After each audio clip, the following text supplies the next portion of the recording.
ठंड में गरीब बहू के चटपटे छोले भटूरे। हे भगवान, मैंने पूरी अलमारी देख ली, कहीं भी पैसे मिल नहीं रहे हैं। क्या हुआ बहू, इतना परेशान होकर क्या ढूंढ रही हो? माँ जी, घर में बनाने के लिए राशन का एक दाना नहीं है, समझ नहीं आ रहा कि क्या करूँ। गरिमा और प्रभा परेशान होकर एक दूसरे से बात कर ही रही थी कि इतने में कुशल और माही भी खेल कर आ जाते हैं। मम्मी, मुझे बहुत ठंड लग रही है, देखो ना, आज मेरा स्वेटर खेलते हुए फट गया। मम्मी, मुझे नया स्वेटर खरीद दो ना। हाँ मम्मी, मेरे स्वेटर में भी बहुत सारे छेद हो गए हैं, मेरे लिए भी स्वेटर खरीद दो। मम्मी, मुझे बहुत भूख लगी है, कुछ खाने के लिए दो ना।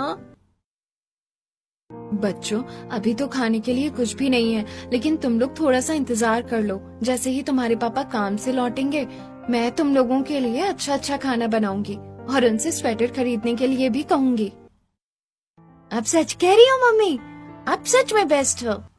इतना कहकर बच्चे वापस खेलने के लिए चले जाते हैं और घर पर प्रभा रसोई में बैठकर राशन के बर्तन झांकती है, लेकिन उसे किसी भी डिब्बे में कुछ भी नहीं मिलता। इससे गुस्सा होकर प्रभा, नीरज, तू हमेशा किताबों में ही घुसा रहता है। घर की हालत इतनी खराब है, घर पर खाने के लिए एक दाना नहीं है और तुझे कोई फर्क नहीं पड़ता। नीरज, जो एक कोने में बैठकर बड़ी ध्यान से अपनी पढ़ाई कर रहा था, प्रभा की बात सुनकर वो पढ़ाई से ध्यान हटाता है और प्रभा को देखकर पूछता है, क्या हुआ माँ, आप मुझे कभी पढ़ने क्यों नहीं देती हैं? आपको पता है ना मुझे डॉक्टर बनना है, इसलिए मैं दिन रात एक करके पढ़ाई कर रहा हूँ। नीरज, तुझसे कितनी बार कहना पड़ेगा, हम लोग बहुत गरीब हैं, इतने बड़े बड़े सपने मत देख। सारा दिन किताबों में पड़ा रहता है, ये नहीं कि बाहर जाकर कुछ काम करके 2 पैसे कमा कर ले आए। माँ, बस हो गया, आप हमेशा मुझे और मेरी पढ़ाई को ताना देती हो। आपको पैसे चाहिए ना, तो रुको, मैं बाहर जाकर कमा कर लाता हूँ। नीरज अपनी माँ से गुस्सा होकर काम ढूंढने के लिए निकल जाता है। इस कड़कड़ाती ठंड में कितनी ठंडी हवा चल रही है, कहीं काम मिलने से पहले ही मेरी कुल्फी न जम जाए। नीरज कई कारखानों में जाकर काम के लिए पूछता है, लेकिन उसे कहीं भी कोई भी काम नहीं मिलता।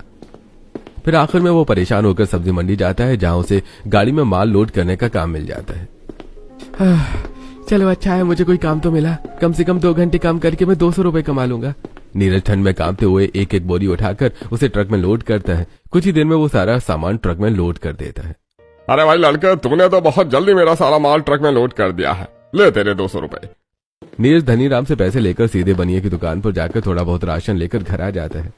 माँ, अब खुश हो जाओ, देखो मैं राशन ले आया हूँ और अब मैं पढ़ने जा रहा हूँ, मुझे डिस्टर्ब मत करना। प्रभा नीरज से राशन लेती है और नीरज बहुत ही कम सामान लेकर आया था, तो गरिमा सिर्फ दाल चावल बनाती है। शाम हो गई थी। समीर और ओम प्रकाश दोनों कांपते हुए घर लौट रहे थे।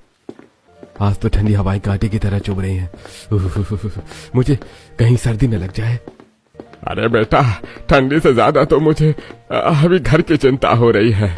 सेठ बंसीलाल ने आज भी हमारी पगार नहीं दी। ओम प्रकाश और समीर सेठ बंसीलाल के कारखाने में काम करते थे, जो बिस्किट बनाने का काम करती थी। बंसीलाल एक नंबर का खड़ूस आदमी था, वो गरीबों को हमेशा परेशान करता था। अपनी गरीबी से परेशान समीर और ओम प्रकाश दोनों ठंड में कांपते हुए घर आते हैं। गरिमा, मुझे बहुत ठंड लग रही है, जल्दी कुछ करो ना। समीर जी और पिताजी, आज तो आप लोग बहुत ही ज्यादा कांप रहे हैं। माँ जी, आप जल्दी से इन्हें अंगीठी के सामने बिठाइए, तब तक मैं गर्म पानी करके लाती हूँ। प्रभा फटाफट से अंगीठी जलाकर अपने पति और बेटे के सामने रख देती है। इतनी देर में गरिमा भी गर्म पानी करके आती है और समीर और ओम प्रकाश को देती है।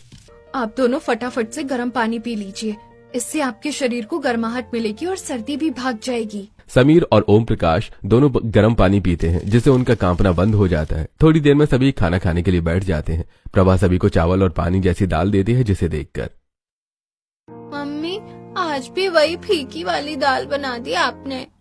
बच्चों, अभी दाल चावल खा लो, कल मैं पक्का तुम्हारे लिए अलग सा खाना बनाकर खिलाऊंगी।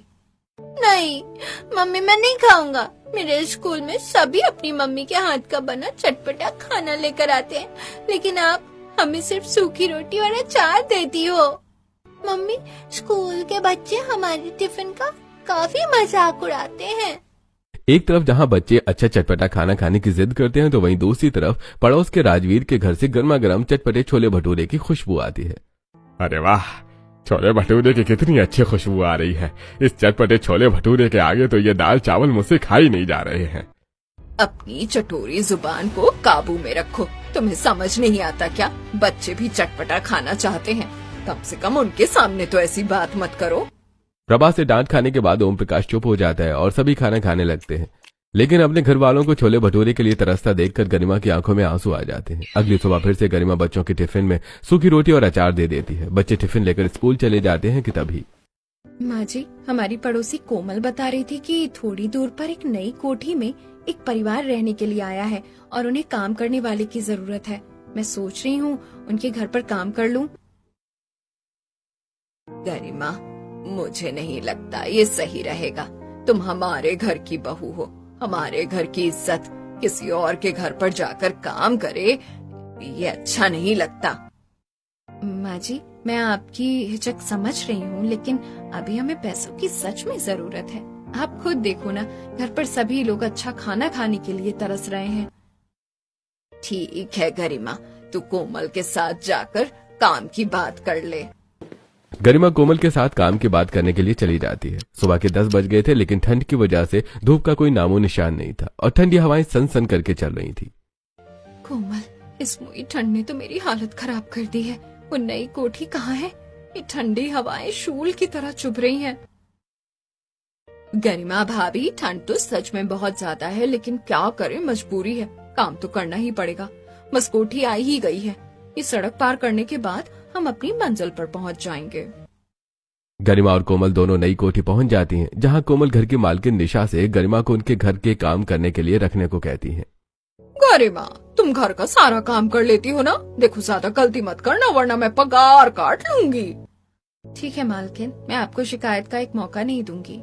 इस तरह गरिमा को निशा के घर साफ सफाई करने का काम मिल जाता है। गरिमा पहले ही दिन निशा के घर को साफ करके चमका देती है। अरे वाह गरिमा, तुमने तो बहुत ही अच्छा काम किया है।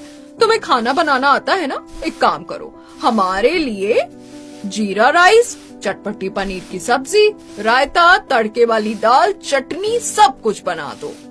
ठीक है मालकिन। गरिमा फटाफट से अपनी मालकिन के घर पर एक के बाद एक सारा खाना बनाती है। हमारे घर पर हर दिन पतली दाल और चावल बनती है, और यहाँ देखो कितना टेस्टी, स्वादिष्ट, चटपटा खाना बन रहा है। गरिमा सारा खाना बना देती है। निशा जब उसके हाथ का खाना खाती है तो अरे वाह गरिमा, तुम तो बहुत ही चटपटा और स्वादिष्ट खाना बनाती हो। अगर तुम ऐसे ही काम करती रहोगी, मैं तुम्हारी तनख्वाह बढ़ा भी दूंगी। गरिमा ने निशा के घर का सारा काम कर लिया था और अब उसके घर जाने का टाइम हो गया था, तो वो घर के लिए निकलती है। रास्ते में आज काफी तेज ठंडी हवाएं चल रही थी, लेकिन उसका ध्यान बाजार में बेच रहे छोले भटूरे वाली की तरफ जाता है। छोले भटूरे की खुशबू से गरिमा पुरानी यादों में खो जाती है।